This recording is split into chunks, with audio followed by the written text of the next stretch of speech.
guys, I'm Gabby and thank you for stopping by my channel. In today's video, I'm going to be sharing with you the best evidence to submit to prove that your marriage is a bona fide marriage.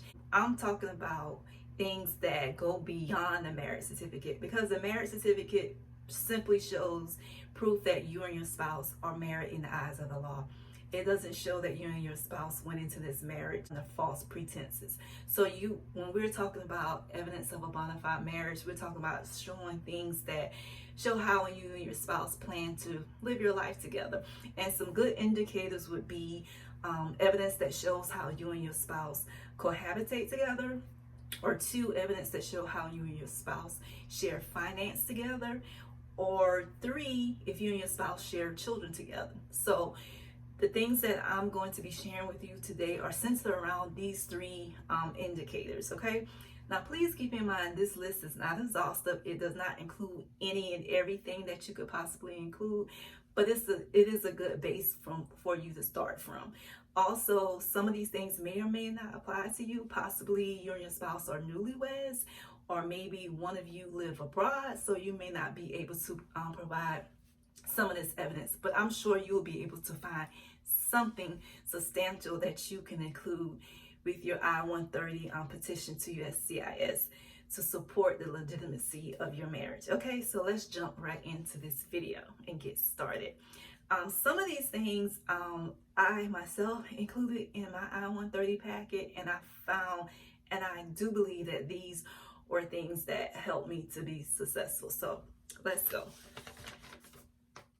So the first type of evidence that you could submit for a bona fide marriage would be something that shows that you and your spouse cohabitate together. So that can include a deed with both you and your spouse's name, purchase contract of a home, closing papers, a mortgage agreement, or perhaps you rent together. So you can include a lease agreement that includes both you and your spouse's name, rental receipts that includes both you and your spouse's name, or perhaps property tax bill, home repair documents, or perhaps utility bills. Another thing to consider is including driver's licenses of you and your spouse that shows that you both reside at the same address. Secondly, it will be good to include joint financial assets. This will be things such as joint bank statements or evidence of your spouse as a beneficiary on your retirement account, such as your 401k or your pension, as well as investment accounts. Also, if your spouse is a beneficiary on your life insurance or your health insurance, you can include that as evidence as well. Also, other insurance statements could be included, such as auto, life, home, or renter's insurance. Additionally, you can include wills, trusts, or power of attorneys that names both you and your spouse. Also, consider adding a letter from your employer that designates your spouse as emergency contact. That's what I included in my I-130 petition. A third form of evidence that you can include would be joint financial liabilities, or simply put, joint debt that you and your spouse share together.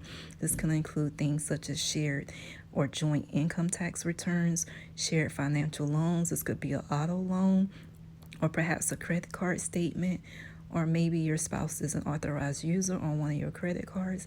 That's what I included as one of my evidence to include in my packet. Maybe you have lines of credit together. Perhaps you and your spouse made a major purchase, such as an appliance purchase together, that you can include as evidence as well.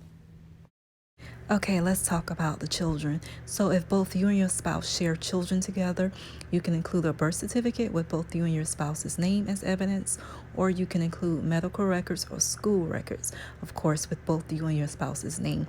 Or if you adopt, then you would include an adoption certificate that includes both you and your spouse, showing that you adopted together. Also, you can include school records showing both you and the spouse as emergency contact as well. Okay, you might be like, Gabby, you talking about combined finances and financial assets. We don't have that. Okay, maybe you don't have combined finances because you're newly married or you're living apart. Well, you can include real moments of you and your spouse, or you and your spouse and your family. This would be evidence such as trips that you took together with your spouse, Maybe you have the receipts for your hotel stay, your flights, any car rentals or excursions that you took together. Or maybe y'all have identical passport stamps from trips you took together. You can include that as well. Also include any correspondence between your spouse. This would be letters, text messages, emails, or perhaps any social media contact that you have with your spouse. Include that. Or perhaps you have receipts of gifts. Maybe you have your wedding ring receipts that you can include. And speaking of weddings, maybe you have wedding related expenses you can include. All the vendors, the wedding dress, the tux, the flowers, the entertainment, the videographer, the photographer. You can include all those things. But please make sure to, when you include these receipts, that you have both you and your spouse's name on it as well as the dates. You can also even include that wedding guest signature book as well. But most importantly, you would want to include photos of you and your spouse together, photos of you and your spouse with your family and your friends. Make sure to include some information about the photos, who are in those photos.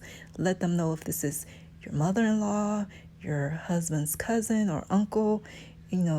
Talk about what the activity you're all doing together. Are you at the zoo? You're at the beach? Just explain that, and that can be included as your evidence as well.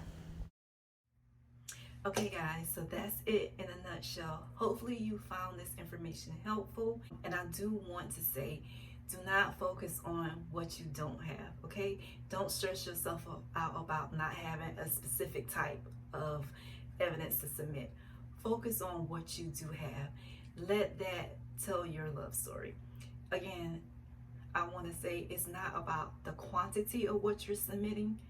It's about the quality of what you're submitting, okay? So focus on what you have and take the best out of that. If all you have are photos, texts, emails, use those things and just submit the best out of that. That will tell your love story, okay? I don't know if you've looked at my previous video when I talked about how some people had stacks and loads of evidence that they submitted only to be denied. So it's really truly not about the quantity, it's about the quality of what you're submitting. So whatever it is you have, present the best of that, okay? And if you're on this journey of petitioning for your spouse's immigrant visa, I wish you the best on your journey, and I hope that you are successful, and I hope what I provided today will helps you to be successful, okay? And if you have any questions, feel free to leave them in the comment section below, and I'll try my best to answer them. If I don't have the answers, I'll try to point you in the right direction to get those answers, okay? So again, thank you for watching my video, and if you found this helpful, please consider subscribing to the channel, and I'll talk to you guys in the next video. Bye.